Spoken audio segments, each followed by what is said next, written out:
if you're an enterprise, should you be thinking more about always trying to use the latest and greatest LLM, or be thinking about grabbing the best agentic workflows? It seems like there's kind of a trade-off there between cost and efficiency, because yes, while costs have gone down dramatically, say by 80%, you could save a lot of money by working with GPT-4o mini instead of GPT-4o.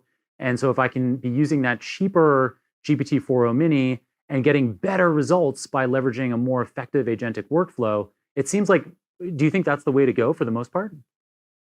I would say don't worry about. I feel like as a general suggestion, I would say don't worry about the price of the LLM Okay. to get started. And I think for development purposes, is actually it's not impossible, but honestly, so I still do a fair amount of coding myself, right?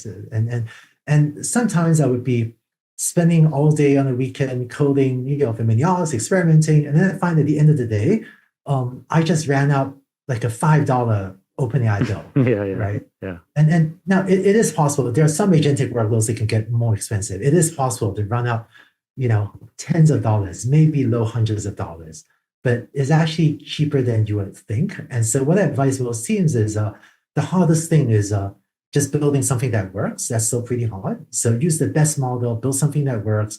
And after you have something, if we're so lucky to build something so valuable that its usage is too expensive, that's a wonderful problem to have. A lot fewer people have that problem than I wish.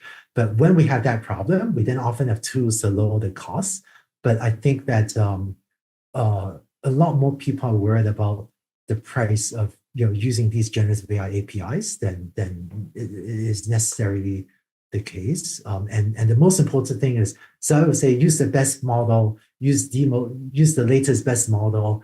Just build something that is valuable, and only after you succeed at that, and only if it turns out to be expensive, then work on the cost optimization afterward. Okay, nice. And then so if you are lucky enough to get to that stage, maybe there's a balance of experimenting both with lower cost options, like moving to GPT-4o mini, say, or experimenting with different agentic workflows and just trying to see which gets you the best results for your use case. Yeah, yes. And just be clear, there are teams that have found that they were spending too much money on these and then spent time optimizing it. So you can use cheaper models, you can take a smaller model and do something called supervised fine-tuning to optimize it for your own workload. So there are multiple tools, but I think using these other tools optimize costs before you've first build something valuable. I think that will most likely be premature optimization, and I would shy away from that.